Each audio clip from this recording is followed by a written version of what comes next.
Hello, and welcome to Building Your T-Shirt Empire. My name is Cole, and we're trying a new thing where me and Gavin are going to be co-hosting. But he already has an existing podcast, so go ahead and do your intro. Hey, this is Gavin, T-Shirt Business Podcast, and also the founder of SEPs. I'm excited to do this, Cole. I think it's gonna be fun. It might actually make me record podcasts again. I think it's going to help both of us be more consistent Yeah. because this content thing is a thing that you have to do, right? As a small business owner. You think it'll stick around? I don't know. I was thinking of going back and like buying some cable news ads. Maybe go on I, I don't know, CNN ads. I think they sell. Somebody's buying all those pharmaceuticals. I think it'll work because I think we like to just hear each other talk. Yeah. So, so even if Well, it's just us, right? yeah, I mean, the whole idea was just me sitting in the car for an hour and a half with you the other day where we were just talking on the phone. And I was like, maybe there's something here. So tell I, me the topic for the day. What are we going to actually talk about that's t-shirt related? Yeah, so I think today I've been on the road a lot the past couple of years, right? Yeah. Just going to trade shows, talking to other screen printers. And one thing I'm feeling right now, a lot of screen printers are, I don't know, how do you say, their nerves are kind of up, right? When it comes to DTF and screen printing and Hmm. digital, because I see a lot of screen printers right now, they are adapting, they're adding DTF to their whole thing of screen printing. From what I'm hearing, some screen printers are actually afraid of DTF because they feel like it may just take over their shop or that DTF may take over the industry and then make screen printing like irrelevant. I mean, they should be. I'm all over the Reddit's the subreddit for screen printing. Mhm. And so I'm always seeing these guys and they're showing bad work on a manual that they bought either used or they spent too much from Ryonet, whatever they did, where it's like just this random like little setup and they're trying to cure it with like a heat gun or they're doing it with like only a flash and they're only knocking out 30 pieces. And then they could have absolutely just bought a super color and heat pressed it on and the customer would have liked it more. And not only that, Mhm. that transfer could have been completely full color. It would have washed perfectly fine. And they would have only invested a single heat press. Now, if you're going to tell me that I'm going to knock out 3,000 units with a heat press, then there's no way. Like there's absolutely a space for mass screen printing. And even just Yeah. there's arguments to be made for like discharge and water base and why it feels great. But if you're on the small scale or if you're like in a garage and you're just knocking out 30 to 50 pieces, there's Yeah. almost no reason to screen print on that level. When I hear that, I think of a few things because when I started, DTF wasn't around. I mean, there Yeah. was these, Terrible you DTG had back then. Yeah, it was DTG. It was the vinyl stuff, and I didn't like vinyl at all. DTG at the time, I had to make a decision: should I invest DTG or invest in screen printing? I'm a screen printer. I feel what they're saying. I actually want to protect screen printing. I right. I actually want to tell them no. Don't be afraid of DTF. But also, I'm a businessman, and I see you could see the industry evolving, right? Hmm. So people are gonna want efficiency. People are gonna want stuff that's quick, and people are gonna want stuff that's like consistent. And DTF offers that, man. I mean, yeah, and that's the thing is it when DTF fails at quickness, that's when screen printing makes sense again. So setting up a three-color job and knocking out 25 shirts, you can totally argue to just do a DTF. But if I'm going to do, even 100 shirts, setting up two screens with our little tri-lock is almost trivial as far as how fast we can do it. And then on top of that, we're printing 500 an hour print speed. But if I load a single transfer, bring it down, have it set down for like what, 15, 20 seconds. Then Mhm. if I have to do a cold peel, I wait for a cold peel. And then I finally get to like reveal my one single print. It just doesn't compete speed wise to an auto. Yeah, it On a doesn't. manual, yeah. I mean, the manual, especially when you don't know how to burn your screens, when you're not doing a lot of things in a real shop with real equipment, it becomes a real headache. Go switch over to DTF. If I was starting today with 1,000 square feet, I would be a DTF shop and I would just, all I'd care about is getting clients and I'd outsource to big shops for any big run. So if I land Or the the high big school, orders. I just outsource only the high school job. Everything, all the small stuff, DTF it. Does it now make manual screen printing is that not even a thing or not even going to be a thing going forward? Because like you said, manual screen printing takes so much more time and your output is not that much more. And you have serious quality control problems. Like if you want to be the manual screen printer that cares, then you can be great. I know that there's some guys like who was it? Sunday Print Co. I think they stayed manual for like 8 years straight. So deluxe screen printing, they stayed manual for a long time. And they kept treating it as like an artisan thing. And Yeah. both of them, when I saw them go auto, they were like, oh, like we were just saying that. Like our quality actually improved. When you try care, you're not a machine, and setting the angle properly and setting the pressure properly on an auto, Yeah. it's just now the print is perfect. You can't get tired. You can't worry about going to lunch. You can't whatever. Yeah. It just keeps doing the exact same movement. So I kind of feel like everyone who's successful decides to start leaving manual presses anyway. And so you can kind of argue this craftsman artisan kind of thing, but real screen printing is just mass production of an image. It's not really about craftsmanship. If it was about craftsmanship, we would be all over Etsy, and we're not. Like the best guys are doing stuff for like businesses. They're not doing things that are hand. Yeah, I get it. Like, because a lot of folks that get into screen printing, they get in screen printing because they probably was doing something artsy to Yeah, begin with. totally. Something creative, musician, even just an arts guy, like painting or something like that. So I understand wanting to protect the pureness or the purity of that, right? I don't know. Is that a marketable thing? Like, do your customer care about that? If you want to do that as a marketable thing, you need to make an entire brand around it. So Yeah, you're making a brand, your streetwear brand is extremely complicated.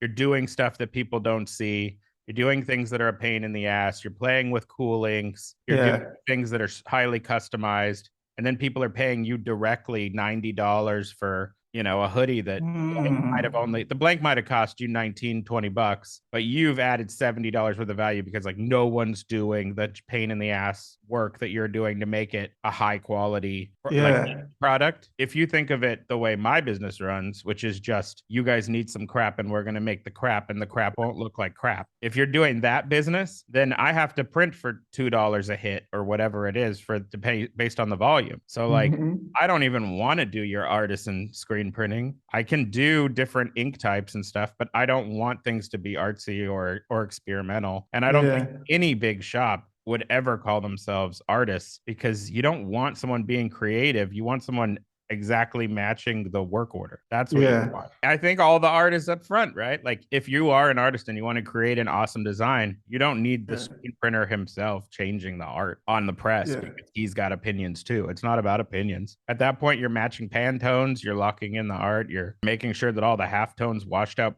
like properly in the big old sink. Like yeah. it's not about being an artist once it's actually being mass produced. I did see there is a guy or kid I see on Instagram. He does Mhm. some real cool stuff, like Yeah. using a manual. I'm not sure if you know of Unfinished Legacy. Have you seen that pop up on your Instagram? I don't know, maybe. My Instagram's a blur of t-shirt people. Yeah, so I see he doing he because he does like weird placement on the shirt. He does them really big. Like he burns like and he literally take the screen and lays it on top of the shirt. Then that to me feels artsy and it Right. feels like you get that one-off type of design because every shirt is gonna have the print is gonna land a little bit different.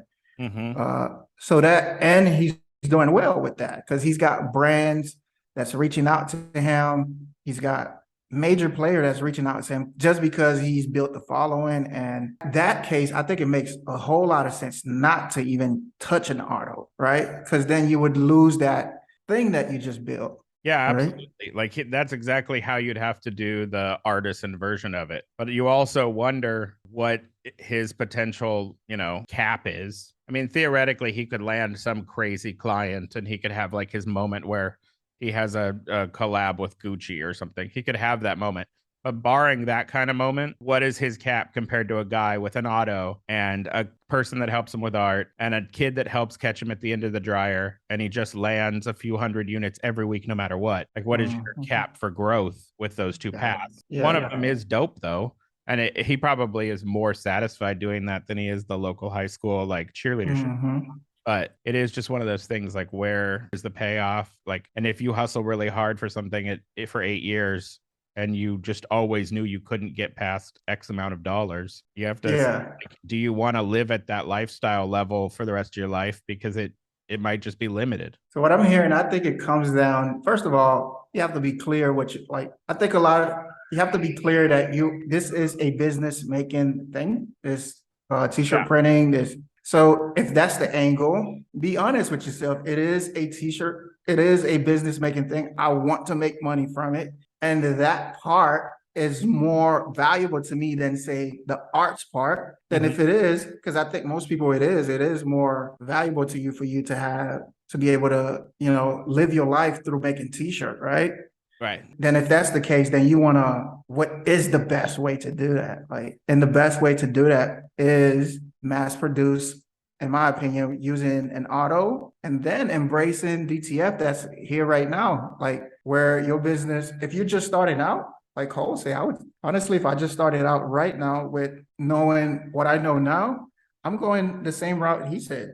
I'm getting a heat press. I am going as lean as possible and using a vendor to get me my transfers. Even though I could get the machine, I probably would just get me a vendor that could get me the transfers, just because I wouldn't want to complicate the thing. Yeah, I mean, I'm amazed by how cheap the machines are. One of the guys from Grimco, do you know them? They're like a supply company. Anyway, I've seen those popped up recently. I think Grimco has like 6 warehouses. They're pretty big nationally. But he came by and he was showing me the new machine. But it's a 20-inch wide film, and it's only like 10 grand or very close to 10 grand, maybe 11 grand. And I was like, man, DTG, they were trying to make us buy them for $25,000, $30,000 when they were new. Yeah. They were way slower. They didn't have any of the flexibility with the different fabric types. And this thing, I mean, what's a payment on 10 grand? $300 a month or something if you're paying it on a low payment. So it's kind of amazing how low the bar is for entry. And it would mean that you can take those really high value, like rush jobs. It's one thing to say that I'll get your shit done in a week and a half, but a lot of local jobs are people saying, I want it right now. And I need it in 48 hours. And we've had people walk in who are literally like going on a cruise, which you would think is a completely pointless job for us. But they come in and they pay $33 a shirt. Yeah. And you're like, okay, I'm going to buy this $2.50 plank. I'm going to charge this lady $31 in profit. It's like, I guess I just made 300 something dollars in what, like 25 minutes of printing? Yeah. And it's just those kind of jobs you're not going to do if you're outsourcing to a guy who has to make you transfers. They have their own turnaround. And then you're at the mercy of UPS. Then it finally comes in. And that's a lot of local business. Like those moments where you feel like, oh, I just made my week. It might be 60 pieces that the local business realizes that like some other shop didn't get done and they need it for the convention or whatever. And you have those rush moments where if you outsource, you'd have to say no to every single one of them. When I ran my shop, I started noticing a pattern. In the beginning, I didn't catch this, but over time, it became a pattern. Like if you are in a big city, you're gonna see this. Like because in a big city, there's always something happening in the weekend all the time. There's an event, there's a party, there's a festival, there's something, and somebody messed up, right? Or they just dragged their feet. Like it's amazing how many times another shop repacks the boxes that they ended up not getting done on time. And then someone drives it over to us because we say we can actually print 200 shirts. It happens all the time. So in a city, you're just going to find that people just wait till the last minute to get job done. Sometime another shop dropped the ball. There's a lot of event going on. They may have really a lot of time is poor planning on their side because it might have been like a business. Joe should have took care of it, but Joe didn't. Now Sarah has to go run around try to figure things out. So you get a lot of those, and like festivals and events and parties are all going on. So those like DTFs are perfect for that. Like perfect if you are. When we caught on to that, we literally created a blog post just for that. Yeah. Because we started noticing, hey, okay, it's Friday. You got an event this weekend? That was literally the blog post. Yeah. Same day rush. So I worked it out with my supplier. I had a local supplier and I pretty much had them on speed dial just in case, hey, I got this order coming in. I'm going to just email you the thing and I'm going to send a driver to go pick it up. As soon as I get like the feeling that I'm going to close the sale, And a couple of times where I actually bite the bullet, where I felt the order was gonna come through. I'm gathering all the stuff, and this is for a big rapper. And it was a Rolling Loud that came over in the city, like this Oh big yeah, festival. big event. Uh yeah, and then they pulled out at the last second, and I had to had to sit on like 200 black t-shirts, but I could use those for another order. We've found that like you get bossed around the most by like marketing companies because the Mm, marketing companies are underneath someone else. That other person is barking orders at them. Then the marketing mhm. company is going to mark up any price you give them by like 40%. So then it goes back to the customer after you've talked for like 3, 4 hours, even trying to organize it.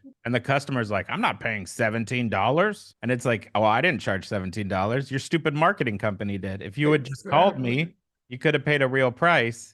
But like the marketing companies have this thing where they just kind of have like certain businesses and stuff cornered, and you're at the mercy of this middleman who is constantly trying to like nickel and dime the suppliers but also force them Yeah. to work hard, and you're just kind of like, this is, it's like a terrible place to be because you know that the end customer is just paying way too much. Yeah, those rush jobs though, like we'll charge like $250 on top of basically any order if it's like a 24-hour rush. Even if people want to do a tiny run, it's kind of like take it or leave it.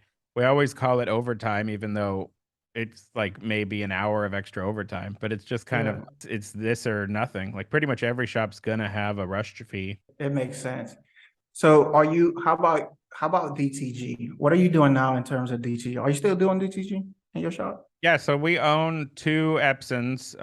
We have an F2000 and an F2100, and that's how we do DTF. DTF. Mm, So if it's like small, we'll make like a sheet and gang up all the art and DTF it. Because it's just DTG backwards. That's all it is. Like you just do CMYK and then white and glue. And then if it happens to be something where it's like a cotton garment and it makes sense to DTG it, then we'll actually pre-treat and do it. But I'm getting like a nicer finished product out of doing the DTF process than I am pre-treating and printing straight onto fabric. It's the same machine, it's the same ink, but there's something about that glue layer that just kind of, and then that heat press hit, you end up with just, I don't know, something that's more opaque. So we're getting great results on pretty much any fabric DTFing with our own machines, and we're not having to mess with pre-treat, which all my guys complained about pre-treat anyway. They hated having the pre-treat machine on, and they'd talk about how like it smelled or they were too close to it or it made the ground sticky. Like no matter what pre-treat machine we had, there was something to complain about. We do it if it makes sense, but it almost never makes sense anymore because kind of anything under like 50 pieces, we're considering it doing it digitally, and then anything over 50 pieces, we're probably screen printing. And so most jobs, unless it's a really specific like cotton shirt, we're just doing DTF transfers because we've got 16 by 20-inch sheets. So even a largish design, we might be yeah. able to put 4 or 5 of them on one sheet. So it all we're doing is sending it through the printer for that ganged up sheet, as opposed to us loading one shirt, only printing that design, loading another shirt, only printing that design. So it's almost always saving us time.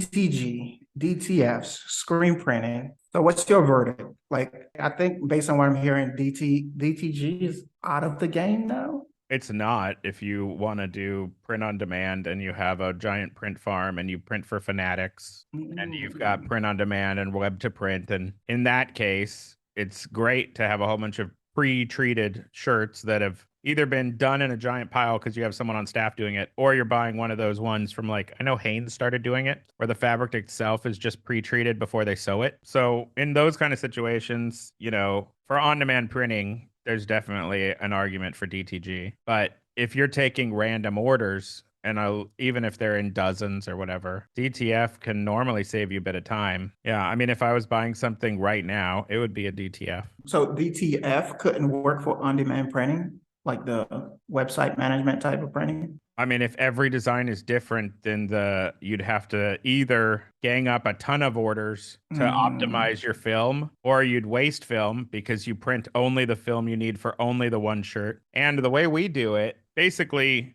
the machines are just the way we do it, but they're all inline. So we print CMYK, we print a white layer on top of that, straight onto the film. Then we apply the glue with a shaker. Then it goes down. We actually put it down our conveyor belt to cure it, and then it comes out and gets heat pressed. So if you're doing that one film at a time, That's slower than just loading the shirt and printing one shirt at a time. Got But it. if I'm doing 25 trucker hats and I gang up 25 little logos on one sheet, now I've saved time by switching to DTF. Screen printing still around. So should screen printers be scared for screen printing? Is that gonna, you are a screen printer? You got what, 3 autos? No. Yeah, I mean, I don't think you could run a manual shop successfully. Screen printing has a lot of labor and on a manual, you're going to find people trying to pay you $4 a print or something. So even on 100 shirts on a manual, you're taking a lot of effort, but you're making not much money. Yeah.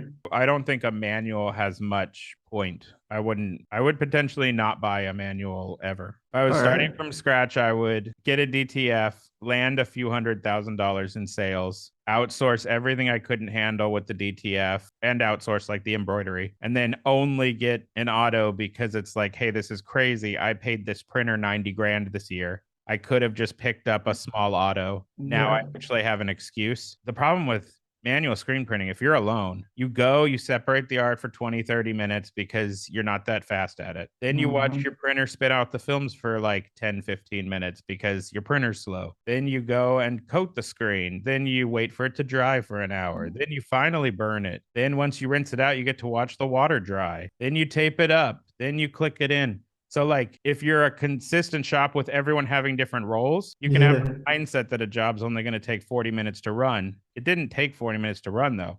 It's just that you scheduled it and you were ahead of the order. In reality, there's like, you can have like 2.5, 3 hours of problems if you literally start a job completely from scratch with an Yeah. empty screen all the way to it being finished. And if you don't have people in roles and you're just the one standing there waiting for the screen to dry, you can feel like you've wasted your whole day on one order. Figuring out those efficiencies is the only way that screen printing makes sense. And if you're a guy or a guy who pays a high schooler twice a week, it's just not efficient and you don't feel like you're making money at all. Yeah. He was describing me about 7 years ago.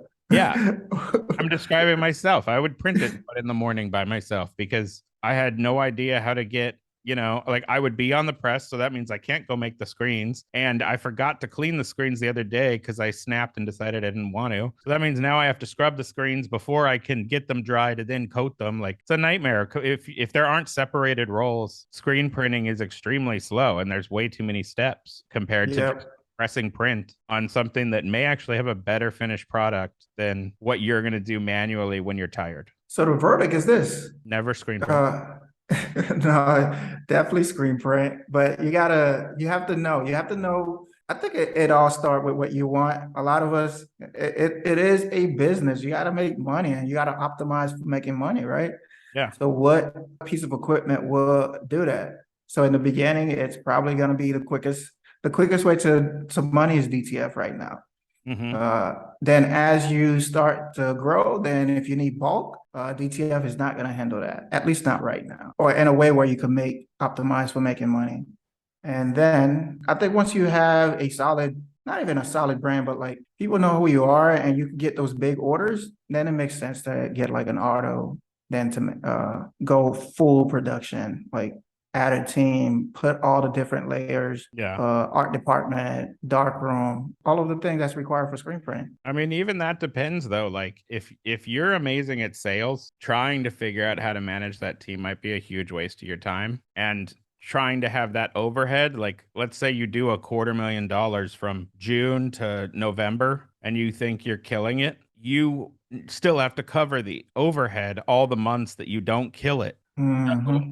if somebody already has this giant infrastructure staring at you in the face and they give you a price sheet that you're still going to clear the right amount of money, there's no reason why you can't just manage jobs essentially. I was just talking about how the marketing companies are the worst, but they all make a lot of money. Like if you're really good at sales, there's no reason to decide that you have to learn how to burn the perfect like 55 LPI halftone dot to get the separations. Like it might just be a huge waste of your time.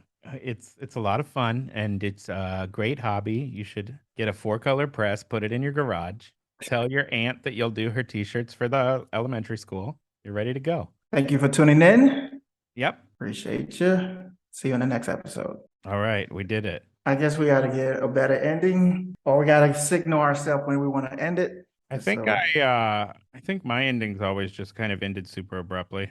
okay, cool. You're the one with structure.